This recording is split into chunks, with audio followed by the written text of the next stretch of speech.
Let's go straight to the press conference. Third for McLaren. Michael, that was a truly dominant drive. The first two stints of the race, you were pulling away at almost precisely 1 second a lap. Masterful. Yeah, I mean, we were about 1 second ahead in qualifying yesterday. Sort of wasn't 100% clear what it's going to be in the race, whether we maybe fall back in the race a little bit over the distance, which we have seen in the past several times.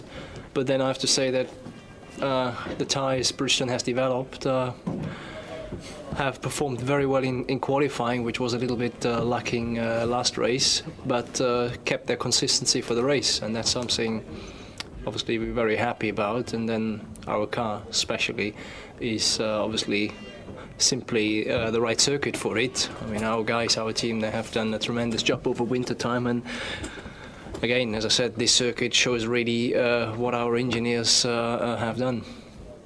Now, Rubens Barrichello, your teammate, didn't even make the start. He had, I believe, gear selection problems. You had a hydraulic problem at the end of the warm-up this morning. Did you have any concerns that you might be on the sidelines too as well? Yeah, obviously, as we had the problem with Rubens, we sort of tried to take care about whatever he have done. I don't actually know 100%, but we sort of did a safe pit stop and did certain things a little bit more careful in order to make sure not to happen the same thing. But yeah, it's sort of really bad luck for Rubens. I mean, everything has gone wrong this year so far, has gone wrong for him. But you sort of can't really think it will always go that way. You have to, you know that one day it's going to hit yourself. We simply hope and try our best not to let it happen. And again, sorry for Rubens. Michael, thank you. Juan Pablo in the points for the first time in a while, but a long way behind Michael. Yeah, I think it was a pretty difficult race for us, and I think we made the best of what we had. In the pits we hit, I hit one of my crew chief, and hopefully he's all right. I heard actually he's all right, so a bit of a sorry there. But apart from that, the race went pretty well. We struggled all weekend with pace, and I think I gotta say I'm very pleased actually to get out of here with second place. Now, you've touched on your problem at the second pit stop, but what exactly happened? It looked as though the lollipop man lifted his lollipop just that little bit too soon. Yeah, I think he lifted it because he thought I could go, and he tried to stop me actually with his body. It was, I managed to pull the clutch in as fast as I could, but I already had run over him, and that was it really. Thanks very much, Juan Pablo. David, starting 7th on the grid, did you ever think you might be up here in the unilateral conference in 3rd place? Well, I knew it would only come through other people having problems, and clearly that's what happened today. The only battle I really had was with Jensen, and then after the first pit stop I was able to overtake him down into the first corner. But other than that, we were just sort of having a lonely battle. So I benefited from other people's misfortune, but you accept that because that's motor racing. Now, this morning we saw Mark Webber's rear wing come off on the start-finish straight. Early in the race, your teammate Kimi Räikkönen, he had his rear wing collapse. What did the team tell you while you were still lapping out there on the circuit? Well, they didn't tell me anything. It was quite obvious what had happened, and there's no reason to pull the car out or for me to be worried about it because we haven't had a wing failure this year at all. Obviously they'll look at the remains of what's actually there and try and understand exactly why it failed, whether it was fatigue or whether it was manufacturing. But unfortunately, those are just the stresses and strains that are on Grand Prix cars. Occasionally they fail. Let's go straight to Patrick Head, waiting to talk to us now, the technical director at Williams. Good afternoon, Patrick. Good afternoon, Jim. How is your man Carl Gaydon and his left foot? Well, Carl's a hard man, and normally at weekends he's riding up Snowdon on a mountain bike with a bag of bricks on his back, so he'll survive. I think he's got a slightly bruised foot, but pride is more damaged than body, I think. How did you read that incident in your pits there?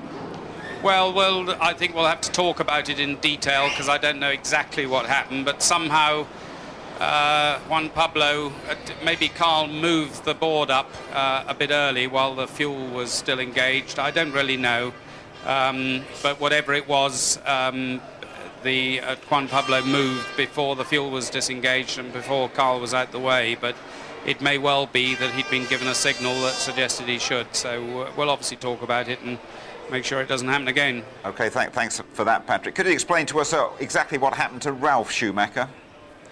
Well, we weren't in a position to take the battle to Ferrari here, and so second and third was the best we could expect, really. And Ralf was sort of in good shape, just in front of Juan Pablo. We did the first pit stops, and then a few laps after the first pit stop, I think the car got away from Ralf, and he went off. Ripped off the turning vanes, or most of the turning vanes, in amongst the front suspension that conditions the airflow off the front wing, and he felt when he got back on the track that he'd got a broken front wing. In fact, it wasn't, it was these turning vanes, but we changed the front wing, changed the tyres, sent him out again. He was lapping quite slowly, and at the next stop we put a different type of front wing on to try and compensate, but his race was over, really. His race was ruined, wasn't it? Just Yeah. a couple of a technical one for you, really. How do you explain the wings flying off throughout the weekend here in Spain?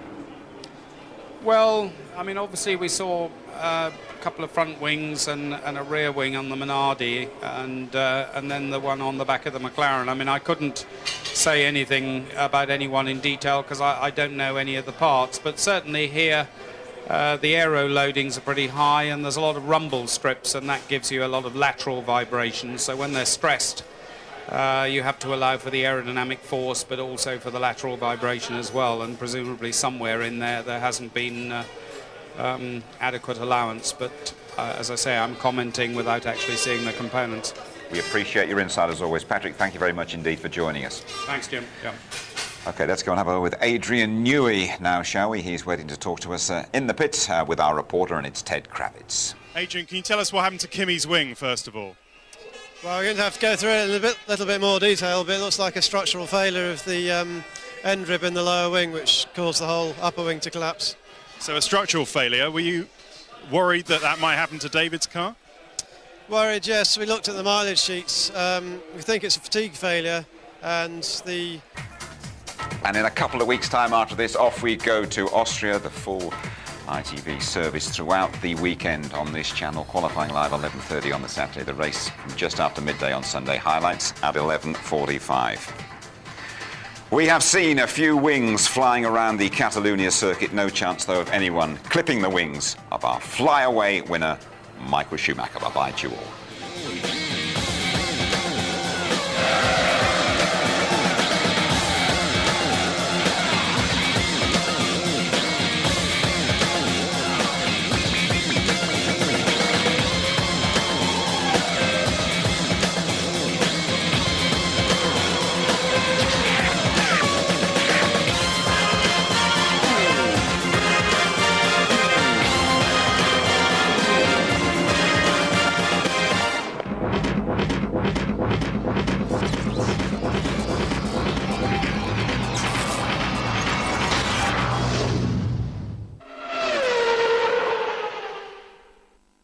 If you'd like to know more about Formula One, the website address, sponsored by Toyota, is itv.com.